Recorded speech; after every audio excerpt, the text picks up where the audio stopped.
No, nobody told me that what we were doing was, as you say, against the rules, that the event in question was something that we were going to do something that wasn't a work event.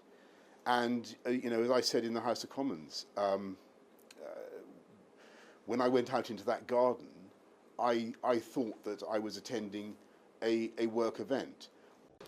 No, Beth, but I want to begin by repeating my apologies to everybody for the misjudgments that I've made, that we may have made in Number 10 and beyond, whether in Downing Street or throughout the pandemic. And I do know how infuriating it must be for people up and down the country in view of the huge sacrifices that people have made, the way that they've kept discipline, the way they've followed the rules, followed the guidance, done the right thing, to think that that didn't happen in Number 10 Downing Street. I carry full responsibility for what took place, but nobody told me, I'm absolutely categorical about it, nobody said to me, this is an event that is against the rules, that is in breach of what we're asking everybody else to do, should not go ahead. What I remember is going out into that garden for a short time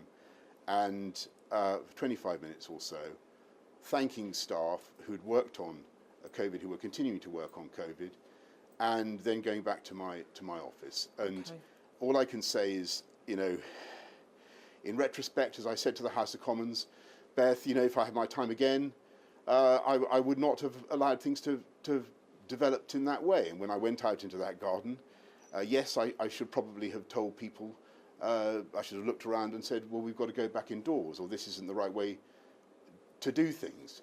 But and I apologise for that. But I hope that people will understand the circumstances we were operating in. But I've just got to ask people to wait for Sue Gray to report.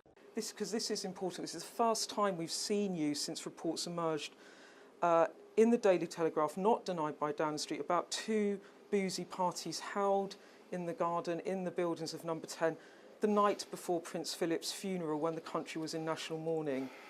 Was having to apologise to the Queen about those parties the night before she put her husband of over 70 years, she laid him to rest. Was that a moment of shame for you? I deeply and bitterly regret that happened, and I can only and renew my apologies both to Her Majesty and to the country for misjudgments that were made, and for which I take full responsibility.